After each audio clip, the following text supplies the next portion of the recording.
Today is Sunday, the 15th of March, 2020. I'm Keith War, and welcome to another episode of Homeless in Titusville. And today I'm being joined by, what is your name, sir? Zeke. Zeke what? Ristich. Ristich. And how do you spell your last name, Zeke? R-I-S-T-I-C-H. Okay, and is there a name you go by on the street? Is there something else that people might know you by? No. No? No. And how old are you? 68. 68. And where are you from originally? Detroit. Detroit. You're born and raised in Detroit? Born and raised. Okay. And what brought you down here to Titusville, of all places? The weather. The weather, okay. How long have you been homeless? Off and on about 30 years. Really? That long? Yeah. And what's primarily the cause of your homelessness? My children. Bad marriage. Okay. You know, I try to get in touch with them and it's no sense. And how many years were you married? 20. You were married 20 years? Yeah. Oh, wow. But my kids are great-grandchildren now. They got grandbabies, so. Oh, really? Yeah. How old is your oldest child? The oldest one is 55. You're 68 and you've got one that's 55. That's only a 13-year difference. Yeah. So tell me a little bit about that. Culture. Culture. What culture are you? Greek Orthodox and Serbian. Okay. I thought in Serbia, isn't that primarily a Muslim country? It used to be, yeah. It used to be. Yes. As a matter of fact, they changed all that. But at least manhood is at 13 years old, 12 years old. The Jews and other cultures are, you're a man, right? You get married. Right. So. Did you marry at 13? Yeah. Really? Yeah. And your parents were good with this? Yeah. They arranged it. Wow. How about her family? How old was she?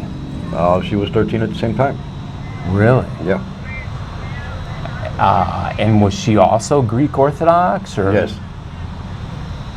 Wow, I haven't really heard of anyone, living in the United States. I mean, I know it happens, that finds themselves getting married at 13. It's biblical. It's from the Bible. Yeah, I would say so. So, if you read your Bible, you'll understand. Did you go to like normal school, or did you live like in a religious compound, or like what was your life growing up like? It was nice. But to be married at 13 and her married at 13, were you part of mainstream society, or were you guys like?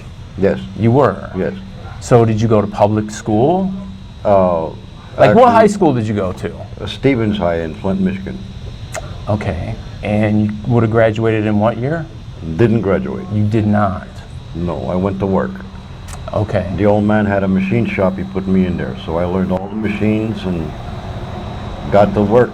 I mean, you name it, I know how to do it. Are these like CNC machines, or yes. like what are we talking about? CNC, grinders, lathes, welding underwater, everything. And how many years experience do you have doing that? I haven't stopped. I've been in it. Oh. So I like it. To me, it's a pleasure. So that's your chosen field of work. That's what you love to do? Yeah. Or is there something else you really had a love for doing that you didn't get to do? Building hot rods. Building hot rods? Yeah. So tell me a little bit about that. Have you ever built a hot rod? All the time. And do you work out of a garage? Or? Oh, my own garage, yeah. I rent a garage and then I buy a jalopy and put it together. A lot better than the factory can. Well, how do you maintain paying for the garage while you yourself are homeless on the street? Buy and sell. Buy and sell. Once I get in the garage, you can buy and sell. If you find the right kind of car, yeah, that people want. So you turn junk cars over, you fix them up a little bit and resell and make a couple of bucks. Yeah. And have you been primarily doing that here in Titusville? I've done it here many years ago, yes. I got a lot of people here that I've known that have hot rods and parts and junkyards that know me. Do you have a garage right now, like currently? I'm waiting for it. Are you waiting? Yeah. And where is this garage going to be? Is it going to be in I have Titusville no or idea. Oh, you don't know. Don't know, and I don't want to speculate on that right now, because once I get in with the guys, they might have one real quick, or find one, and then I'll be set. So how do you primarily support yourself now? Like, do you get food stamps, welfare? Do you get Social Security? I get disability. You do. Yeah. Okay. And so I don't want you to give an exact amount, because certainly your privacy, I respect that. But is it over 1,000 or under 1,000 that you get per way month? way under. Way under 1,000. Way under. And how about housing? Have you gone to any of the housing authorities and asked them for any help, or Section 8? I'm single. I can't stay in a house. A house is not me. I'm more comfortable in the garage. So if you rented a garage, you would kind of have like a cot there and Yes. sleep there, Yeah. which is kind of understandable. I know a lot of craftsmen who do that kind of Yeah. stuff. They Everyone. live at the garage. Right. You don't have a wife right now. You don't have little kids. Right. So what's your favorite motorcycle to work on? Like, do you have a favorite brand? Do you like Asian bikes, American bikes? There is no favorite. No. No. So like, you're not a Harley guy or a Honda guy or I'm everything. Kawasaki? I'm everything. Okay. And how about bikes that you've owned? Like, what kind of bikes have you owned over the years? Triumph, Harley, Honda, Shadows. I've owned a couple, but I'm not particular. If they run and it catches your eye? it catches me, yeah. I'm not particular. Okay. And where did this love of motorcycles come from, do you think? Like, was your dad into this, your brothers into this, your friends? Well, my grandfather was a millionaire, and so was my uncles. And they were of the Brotherhood of the Freemasons, and they went to the Army, they was all military. And I got into racing, and the old man says, "There's an engine on the floor, it's all apart." I said, "Put it together." I said, "Pop, I don't know how." He said, "Put it together." He just left me with it. I had to piece it all by myself. So it was a hard school, but I learned. So you have a gift for mechanical type stuff? Yeah. And did you ever go into any kind of schooling or certifications for this? No, I grandfathered in everything. So you were just taught on the job On from the job. family? Yep. Wow, that's pretty cool. And you supported yourself for the most part? Oh my God, yes. Yeah. I put my children through school, got their marriages, got their cars, got their homes, yeah. If you made a good living at that kind of stuff, like what happened? Like, did you own a house at one time? I've owned several, 125. What happened to all that stuff? Jealousy. My uncles took them over because they couldn't buy them. I knew how to buy them at $1 a piece. So were these things that like the people were behind on their taxes, and you would get them from they city were like tax exempt, auctions yes. and things like that? Yeah. Okay. And where was this primarily? Was this in Michigan? This was or? in Michigan. Okay. Wow. And how many years have you been on Social Security disability now? About 5 years. Oh, so not a whole long, No. not that long of a time. Once I get into what I'm doing, what I'm going to do, I'm going to give that back. I don't need it. Right. No. Do you have any tools right now? Like if somebody watching this video said, "Hey, I'd like him to help work on a bike or something," like, do you have tools? Do you have a place? They're not hard to accumulate, no. And I make my own tools sometimes, but it all depends on the job. Okay. But no, coming up with the tools is not a problem. Okay. Do you have a website or a Facebook page, or like how do you advertise your? I did, but right now I have to advertise through the people that know me. Word of mouth. Word of mouth. Okay. And a lot of guys know my dad and I used to customize cars, and they know my reputation. So when I open my garage, it'll be busy.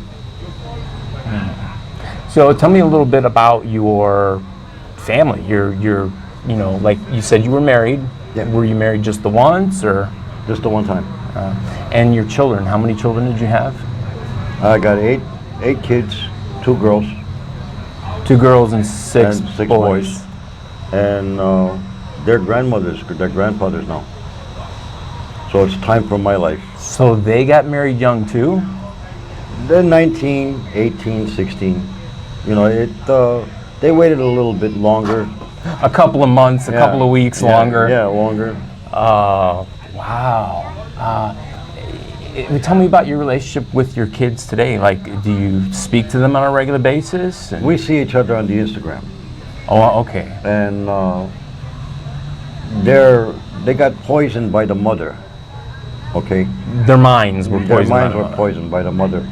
You know, the love in their eyes is gone from me. So they're waiting for me to get on the horsey to see how I'm doing. So this will probably put it together. Okay. Do you have a substance abuse problem? Do you drink? Do you do any drugs? No. How about jail? Have you been to jail? No, been to prison? I'm the type that I'm the opposite of jail. Okay. I work with look, things happen to people. I work with detectives. I'm a super snitch. So you're you're an informant? Yeah. Okay. So are there any famous cases that you've informed on or been involved in? Not that I would say, because this is what I. Well, no, don't give me any names. I don't want any of those kind of specifics. But like, was any of it like national news, local news? No. No. And when's the last time you did any of that kind of stuff?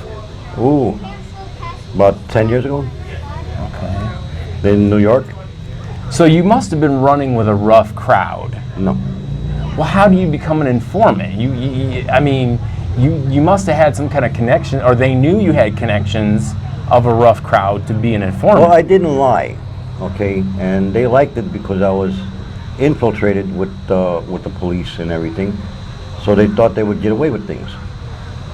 And well, things are we talking about? Like people that come into your motorcycle shop? Like I know a lot of biker clubs, Hell's Angels, things like that. Are we talking like, that kind of information? You know what I'm saying? I don't understand why the police would find you valuable, what you have, you know what I mean? Unless you're running with those kinds of people. All right, let's put an example. There is a state to where DOT will condemn a car if it's got a pencil hole of rust. Okay. And that's New Hampshire. Okay. And you cannot get the title for the car. I know how to get the title.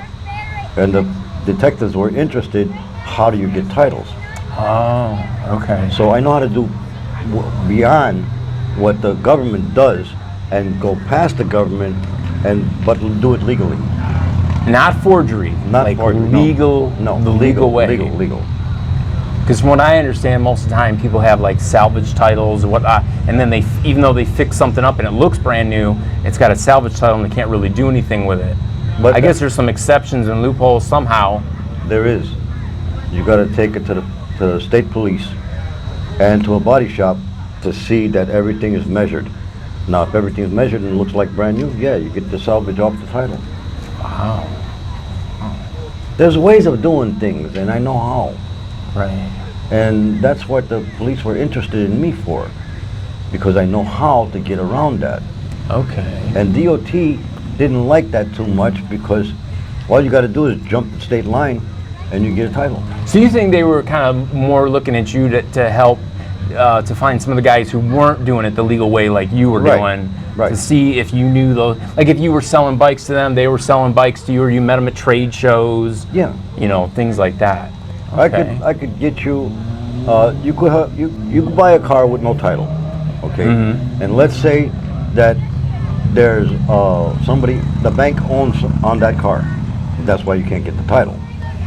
So when you bring it to me, I will put a lien on it. And if they want the car back, they pay for the lien. Okay. If not, they give me the title. So I give it to you. Done. Interesting. Was this a family business? Was this well, you said your grandfather and them, but how about your children? Did your children ever work in your line of work with you? They're registered with the disaster fund, with FEMA and OSHA. So when the disaster hits anywhere, they make money. What kind of work do most of your children do today? Construction. Construction. Yeah. I taught them how to talk to people and how to accept, and like you said earlier, not to say bad word. Right. Right. And a lot of times, you gotta know how to deal with insurance companies. Now, a lot of subcontractors can't get in if they're not affiliated with OSHA or FEMA, okay, or the disaster fund. You got to be associated with all these guys. Right. So now, what I want to do is I want to go looking for gold. So I joined the Prospectors Union, which is $125. I paid it, and they tell you where to go. And right now, I don't got no family, so I'll go looking for gold. Makes sense. How do your children know that you're out here on the street, or do your grandchildren? They do. Yeah, they do. And what have they said about it? Like I said, they got poison from the mother. So they're not willing to help you in any way? No. None. I know too much. They know I know too much to be in this position. They know that. They get mad at me and say, "Pop, what's going on?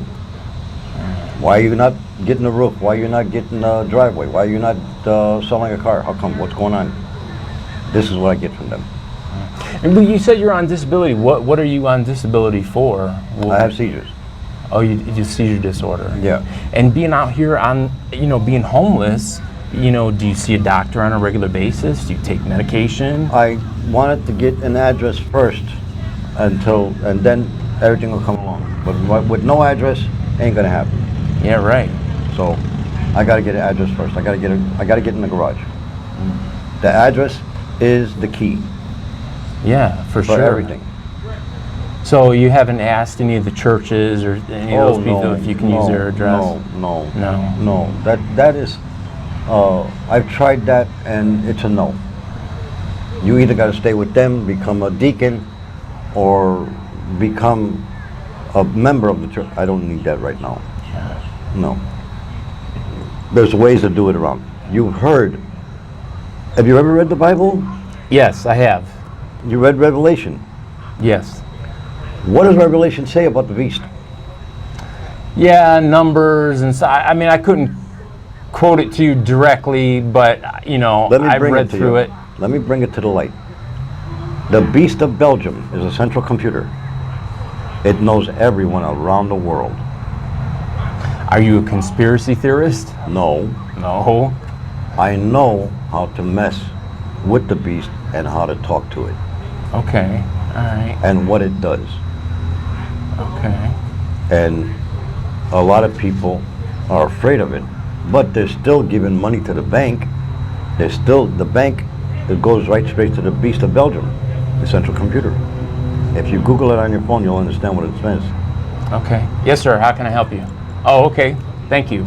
Appreciate it. Hey, Tucker. That'll be a few minutes.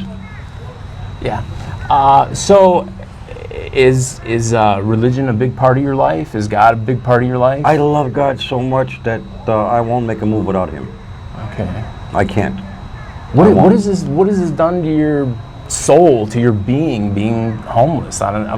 Like has this changed any of your? Like, do you say to yourself, why has this happened? Do you blame God? Do you ask God?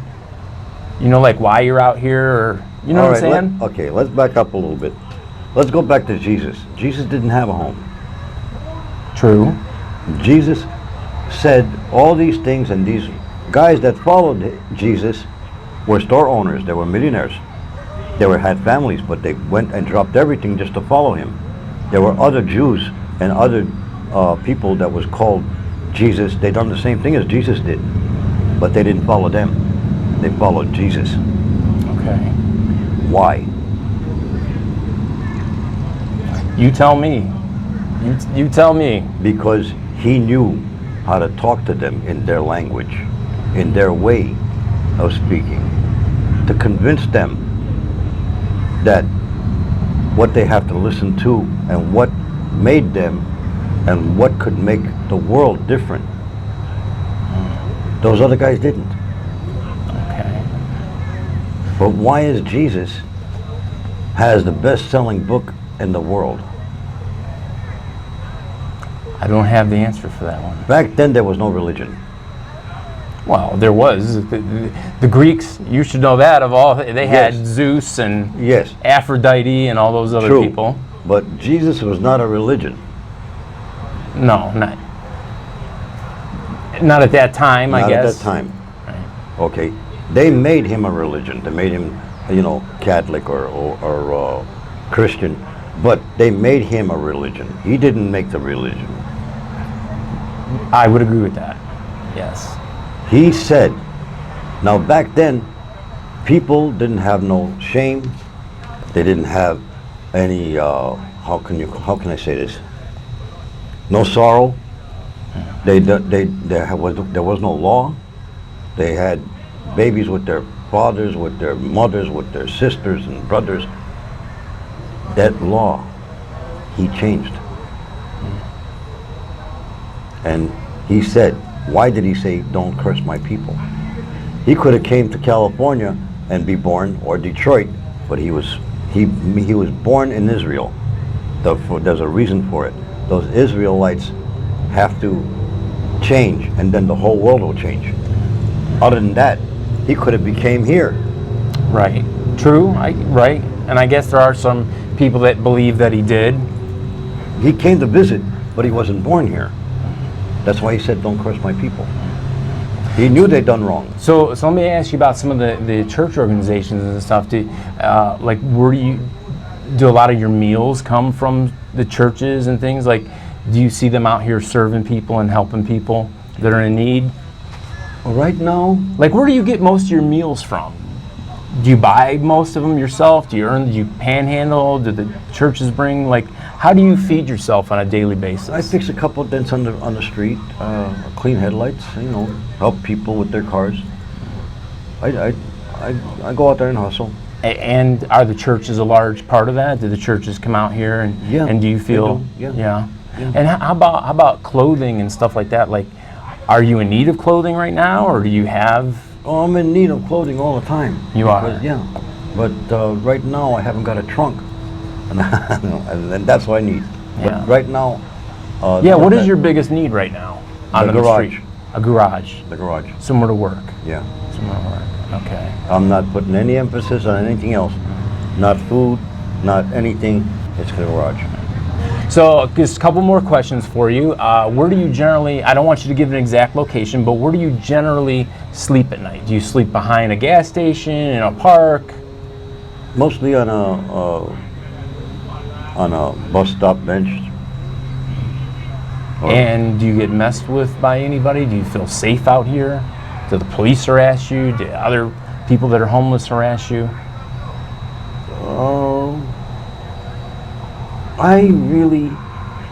That doesn't bother me. No. So you feel safe? You haven't been assaulted or anything like that? No, I was raised in a very bad city, so I got used to, being a bad guy. I'm not, people are not bad. Right, generally. Right, You generally. know, I have a love for people. I don't have a hate for them. I'm not afraid of them. I'm afraid of God. Okay. I'm not afraid of people. Okay. Makes sense. Do you have a philosophy or words of wisdom that you live by? Yeah. And that would be? Knock on the door and it shall open. Seek and you shall find. Okay. That I live by. Makes sense. Is there anything we haven't covered that you wanted to speak on before we wrap up? Well, it would have been nice to have dancing girls, but we don't have that. Okay. Yeah, Isn't it the classic thing that every Mason says when they're going off to Lodge? We're going off to see the dancing girls. Yeah, going off to see the dancing And girls. I've never seen one at Lodge. Never. You're not gonna. Not gonna. So, okay, cool. Do you have any messages for any of your friends or family or anyone who sees this interview? Yeah. The world has been changing. The generations have been changing. And we got to roll with the punches or get behind the door and close it and let the world go on. Yeah. It's my world I can't conform to this world. So I'm just going to close my door and make my own world. That's it. Okay, all right. And let God handle all this outside. Okay. We can't. Understandable. No. Well, I appreciate you, sharing with us, Yeah. a little bit about yourself and whatnot. You guys can leave me a message on YouTube. I'm also going to ask him to join the Homeless in Titusville Facebook page. You could reach out to him there, ask him a question, or maybe you have something you'd like to help him out, or you know of some kind of resource that he's looking for. And you guys can, the messages on YouTube, I do my best, I prove them, and it's just really easy if you guys contact me on Facebook, private messages. That is really ideal for me at KEITHWOHR. And as always, may you be just as blessed as you've blessed others. Until next time, thanks for watching. So go ahead and show me your stuff. Is this all of your belongings? Is this everything you own? That's all my tools over there for doing any kind of work on cars. And my raincoat. And I have the coats I got for cold weather.